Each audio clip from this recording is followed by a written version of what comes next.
मीशो के शेयर 3 दिन में 21% लुढ़के। ये है बड़े कारण, एक्सपर्ट्स जता रहे चिंता। ई कॉमर्स कंपनी भी के शेयरों में मंगलवार 23 दिसंबर को लगातार हौसले दिन भारी गिरावट देखने को मिली।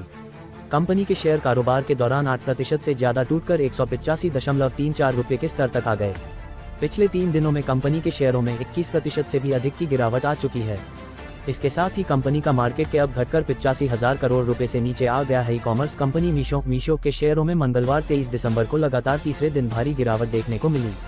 कंपनी के शेयर कारोबार के दौरान 8% से ज्यादा टूटकर 185.34 रुपये के स्तर तक आ गए। पिछले 3 दिनों में कंपनी के शेयरों में 21% से भी अधिक की गिरावट आ चुकी है। इसके साथ ही कंपनी का मार्केट कैप अब घटकर 285,000 करोड़ से नीचे आ गया है। ये गिरावट ऐसे समय आई है जब लिस्टिंग के तुरंत बाद मीशो के शेयरों में जबरदस्त तेजी देखने को मिली थी।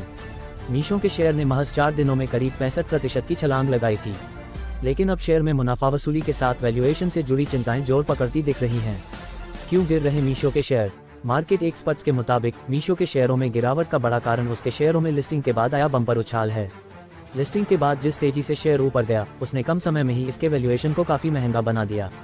एक्सपर्ट्स का मानना है कि इस तेजी में काफी हद तक भविष्य की उम्मीदें पहले ही कीमतों में शामिल हो चुकी थीं, जिसके बाद निवेशकों ने ऊंचे स्तरों पर मुनाफा वसूली शुरू कर दी।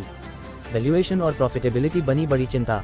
बोनांजा के रिसर्च एनालिस्ट अभिनय तिवारी का कहना है कि मीशो को लेकर लॉन्ग टर्म आउटलुक अभी भी मजबूत है, लेकिन हालिया तेजी के बाद मौजूदा स्तरों पर इस शेयर में नियर टर्म के लिए रिस्क रिवॉर्ड आकर्षक नहीं दिखता।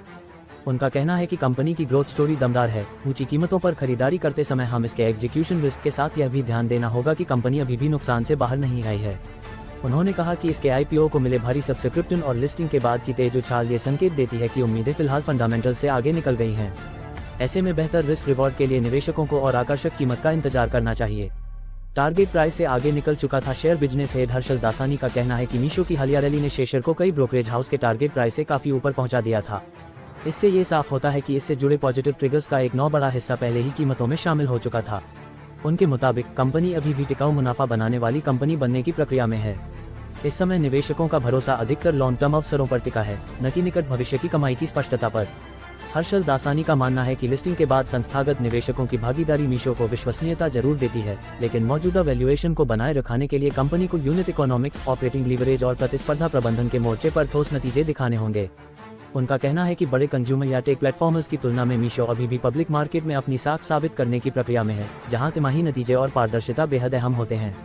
आईपीओ प्राइस से अभी 67% ऊपर है शेयर। मीशो के शेयरों ने इसी महीने 10 दिसंबर को शेयर बाजार में शानदार एंट्री की थी। कंपनी के शेयर एनएसी पर अपने 111 रुपये के आईपीओ प्राइस से 46% के प्रीमियम के साथ 162.50 रुपये पर लिस्ट हुए थे। कंपनी के 5,421 करोड़ रुपए के आईपीओ को 79 गुना अधिक सब्सक्रिप्शन मिला था। हालिया गिरावट के बावजूद शेयर अभी भी अपने आईपीओ प्राइस से करीब 67% ऊपर है और लिस्टिंग प्राइस से लगभग 14% ज्यादा पर ट्रेड कर रहा है। 360 न्यूज अपडेट पर एक्सपर्ट्स ब्रोकरेज फर्म्स की ओर से दिए जाने वाले विचार और निवेश सलाह उनके अपने होते हैं, न कि वेबसाइट और उसके मैनेजमेंट के। 360 न्यूज अपडेट यूजर्स को सलाह देता है कि वह कोई भी निवेश निर्णय लेने के पहले सर्टिफाइड एक्सपर्ट से सलाह लें।